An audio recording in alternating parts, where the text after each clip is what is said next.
We're here at an apartment building connected to a house that has a small little garden. And Chip and I are sitting here enjoying it, and we hope you'll enjoy it also.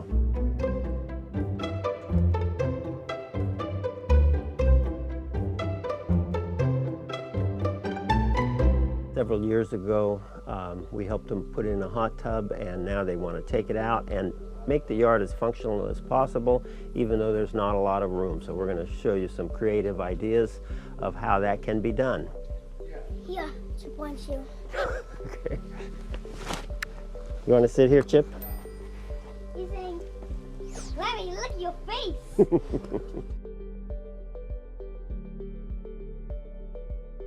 Number one priority of the client was to remove the spa, and spa had been here about 10 years, but they no longer used it, and so they found that their minister wanted it, so we moved it to their minister's house.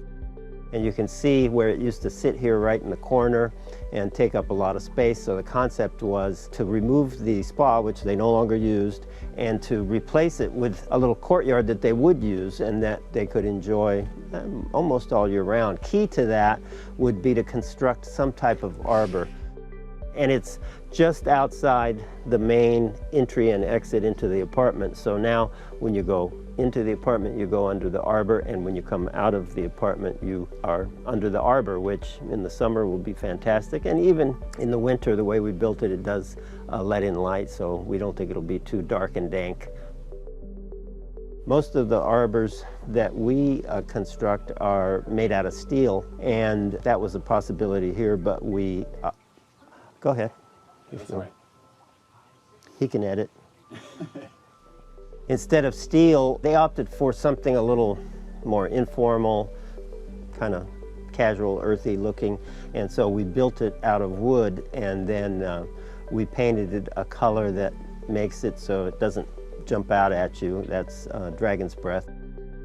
The arbor is about 18 by 9, which is just under what many jurisdictions allows you to build something like this without a permit. And this particular one is completely freestanding. We put it on existing concrete, and there was some existing pavers. We were able to take those out. So in this small garden, one thing to be aware of that I see all the time is plants too big for their space. We used a nice ilex called Emerald Colonnade in a pretty narrow area, and ilex Emerald Colonnade stays relatively narrow and doesn't get tremendously tall. We're going to use that to screen the fence here between the arbor and the new pavers. One of my favorite, St. Elmo's Fire. It's important to be conscious of this fact that this is a small space, and you don't want to use big plants that you have to club into submission. As Thomas Church said in his book, Gardens Are for People, when you club them into submission, you have to remember all the shapes you learned in geometry, and we don't want to prune them into shapes. If we can, we'd like them to grow in their natural form and keep them contained in a way that they look like they belong there. The exception to that, you can see this garden has some boxwood hedge, so you do club boxwood hedge into submission into a shape and keep it at a certain height, and so that's hedge pruning. So we tried to pick things that don't overgrow the spot. That's important in an intimate small garden like this one. Respect the fact that we're in small spaces, but use things to green up the space so that it's not arid. We have a lot of paving here, so we need to balance that with quite a bit of planting, but planting that doesn't swallow up the space and that we don't have to club into submission. So if soil and dirt is actually absent in your small little garden, perhaps in an apartment like this one, you can use pots and planters. Make it completely pleasant and green without any soil, and have the soil only be in the pots. That's completely feasible, and if you do that, then you want to focus on high quality pots that really look nice and that complement the space. You can look at the Architectural Pottery website, which we use a lot of pots from there, which are really pretty fantastic and come in any size and would complement any space. This garden had a lot of little planters that weren't being utilized very well, or that things that died in over the years, and we used all of those pots.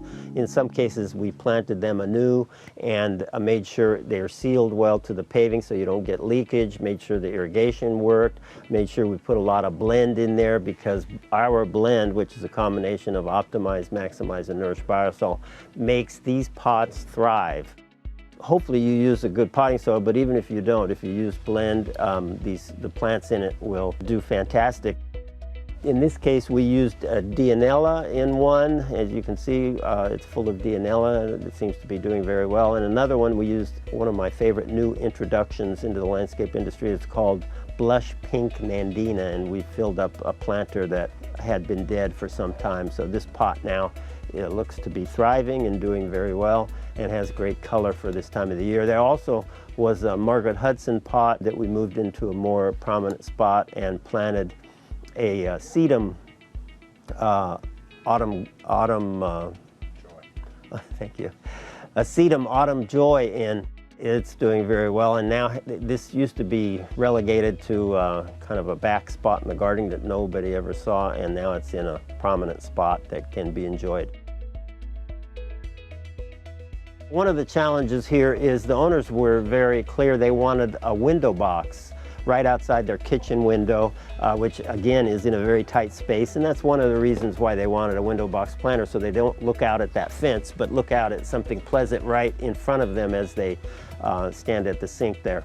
The window box planter was a little bit of a challenge, so we came up with a creative solution. You can see the window box planter here, and in a future video we're going to show you exactly how we built it and how we solved those problems of drainage and irrigation without it looking like we went to any unusual trouble to do so.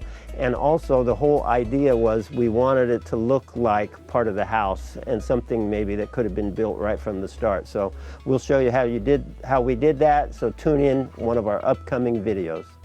If you like the appearance of this window box planter, I'm sure you realize that it doesn't need to be outside of a window. It could be anywhere your attention is drawn and where it would be a pleasant thing to look at. They can be on fences or in a whole variety of spaces. So it doesn't have to be a window box planter, but in this case, that was the specific request of our client. So after the clients identified the fact that they wanted the arbor, and we started to design this little space, and we took out the spa, then they started to envision that it would be nice to have some sound and to have a small water feature, and they opted for something that is along the same lines as the style of the arbor. They picked a very natural looking run with a stone. We ordered it from Stone Forest. It's actually a long lead time, so if you're going to order it, you need to be ready to wait 8 to 12 weeks. You can go on their website. They have a lot of interesting rock originating type fountains. You know, fountains can be a lot of work and can be a pain in the neck. Instead of life improving, they could make it so you don't have time to do anything but keep it clean. We set it up on a float so that it fills by itself with fresh water. You can see there's rock that the water falls into, and under that rock is a little pond, a basin made out of plastic, and the pump is in there. It just recirculates the same water. You don't have to fill it. It stays relatively clean because it's constantly being replenished with fresh water because there's such a small amount of water. It's a fairly easy, self-sustaining fountain put in a way where it provides that nice ambient sound and is attractive, blends in with the style of the space, kind of natural, informal, and in many ways reminding us of nature and reminding us of a natural sound of water.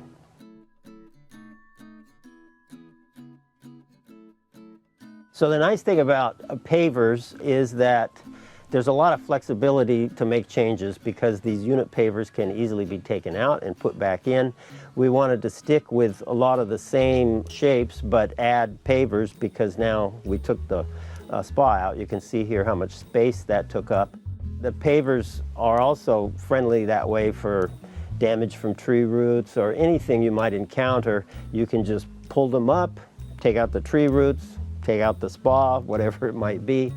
although the exact pattern and color had been discontinued because these were put in about 10 years ago. So we found some that looked almost identical, and then we redid it, came up with a slightly different shape that looks like it was that way from the start. And it's a real good example of how flexible pavers are, because you can take them up and then reinstall them relatively easily. They are more expensive than concrete paving, which we also have here, concrete paving. This is colored concrete paving. So if you were to put in colored concrete paving in our area of California, it's probably $8 to $10 a square foot. Whereas pavers, just because of much more labor involved, are going to be more like $18 to $20 a square foot. So they're more expensive, but they give you a lot of flexibility. And say that old fence is falling over, and it lends a real dilapidated nature to the whole garden. In this little garden, it's just a major, unfortunately, it's a major part of the garden because you can't avoid it visually. And you can see in these photos, you had the spa, and right next to the spa you had the fence, and that was separating this property from the next property. And the problem is that fence was, over the course of 20 or 30 years, it was falling apart. And a new fence, as many of you know, is very expensive. If you have a fencing contractor install it, can cost $20 to $30 a linear foot. So the solution was we reinforced the posts only, and we did that with treated 4x4s. And so essentially we put in a new post at every post because it was the posts that were rotting, and we left all of the fencing exactly the same. And then once we had it sturdy and as straight as we could get it, then we painted it our famous dragon's breath color, which gives a certain amount of recessiveness to it so that you don't notice it. If the fence is recessive, that's very helpful in how you feel in the space. If the fence is right up next to you and it's an ugly fence that you notice every time you look anywhere, then you feel, maybe not claustrophobic, but somewhat closed in, and you're noticing that the fence is defining the space. We don't really want it to be the definer of the space in terms of perception. This, in a small garden especially, I think it's very important if you have a fence to either grow something green on it, put a trellis on it, which we showed you how to do that in another video, or a combination of painting it a color like this and making it straight and as unnoticeable as possible. And I think that makes you feel a lot more comfortable in the space and not closed in by these fences, which are a necessary reality. This week, we'd like to ask you, do you have any tips for us and for all our viewers regarding landscaping small spaces like this and ways of making it intimate, useful, green, and pleasant? Let us know in the comments below, and you could win a free bag of our blend, a combination of optimized, maximized, nourished biosol. That's how to make healthy soil. In last week's video, we asked you. This week, we'd like you to tell us about your tree root problems. Maybe we can help you solve them, or maybe you just feel better talking about them. Our favorite answer and the winner of a free bag of our fantastic blend is...